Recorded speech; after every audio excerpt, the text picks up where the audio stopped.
Man, I remember when I had a contractor come to my house, right? He said he was going to measure to do a job here, and he went over. I saw him sit back, take a look at a couple of things. He was looking. Then he came back and said, "Okay, I think I can do it." I said, "You didn't measure anything. I didn't see you take out a measuring tape, nothing. You just looked at it and just assumed that it was what you needed." Now, that story is not necessarily a true story, but the part about just winging it and assuming that you know what's going on, that can be a problem. My name is Jay Bryan, Learner Engagement Specialist, and we're going to talk about measurement. How do we measure the results that you're getting from that learner engagement as a corporate trainer or an L&D professional? So I remember years ago, I worked for this organization that worked with emotionally disturbed youth. Amazing organization, still doing great things in the community. And we used to, at the end of every shift, we would have to take our notes basically and we put them into the computer system.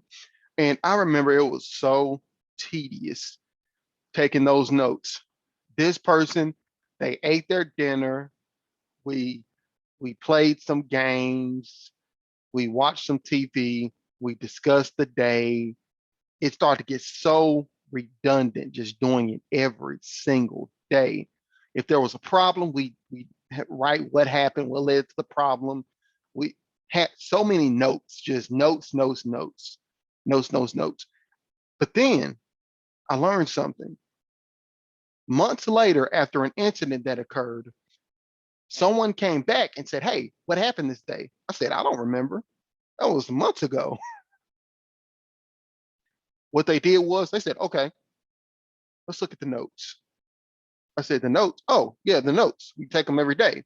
They looked at the notes. They were able to figure out what information they were needing, and boom, positive results. Now, if those notes wouldn't have been there, it could have been a he said, she said. As tedious as measuring or taking those notes was, as tedious as it was one of the most helpful things that we could have done, even years down the road, months, years, decades. The notes will always be there. The dullest pencil is better than the sharpest mind. A mentor of mine used to tell me that. So when it comes to your L&D organization, your trainers, working with your people, your learners, whatever it might be, here's some things that you can use for measurement. There are three things that I find to be my favorites. The first one are surveys. Surveys. These allow a unbiased, especially if they're anonymous, they're unbiased measurement of how you're doing, depending on what questions you put. You can also take data from surveys and obviously turn it into a bar graph or a percentage and go from there. So that's one way of measuring. And you can take those numbers and present those to anyone who's asking to see, okay, well, what have you done? Where are the numbers? Where can we see the results? So number one is surveys. That's the first measurement that I like to use, surveys. The second one is knowledge checks. Now, knowledge checks are simply, you can call them, think of them as tests at the end of a class or workshop that I might be leading.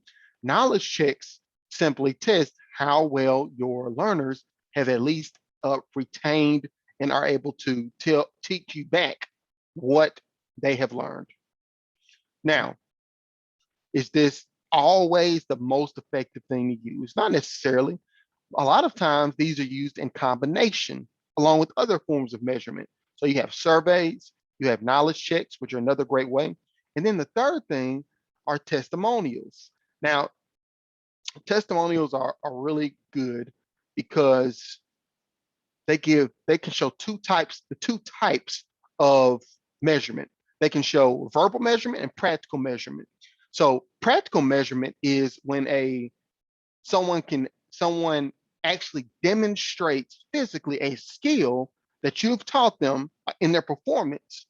They're actually demonstrating it, showing results. Let's say it's diffusing conflict on the phone, and they go out onto their team. They work the phones. and they demonstrate that. And you find out, or their supervisor finds out, that you trained them on those skills. That is practical. That is practical. They have shown, they have demonstrated hands-on that they can diffuse conflict better as a result of your training. And they gave a testimonial that you were their trainer. You were the one who taught them that. It can be traced back to you. That is practical. Verbal is them just physically saying, hey, this person was an amazing trainer. I enjoyed my experience. I learned a lot. Both of those are important. You need both. You need the verbal and you need the practical. Both of them are great. And the testimonial can give both, especially if the testimonial is asked for after the skill is demonstrated that you taught them. That'll show both practical and verbal.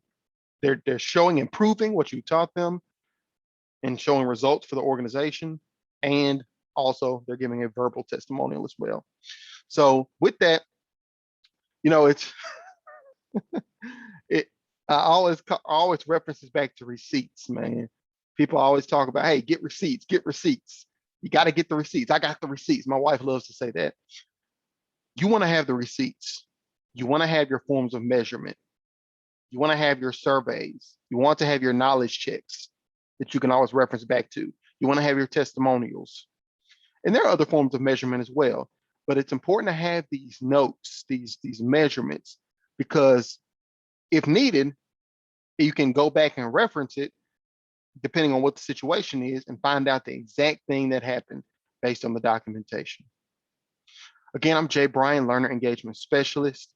If you would like me to come in and work with your organization of L&D professionals or your corporate trainers, work with them on learner engagement or ways to measure ROI from learner engagement, whatever it might be, reach out at info@jbryanspeaks.com. Again, that's info@jbryanspeaks.com. Again, we've talked about measurement, actually getting the numbers, if you will, and sometimes just the stories, the verbal testimonial about what you've done. We talked about three main ways that I like to use. We talked about testimonials, we talked about surveys, and knowledge checks. Again, I'm Jay Bryan, Learner Engagement Specialist. Y'all have a great one. Peace.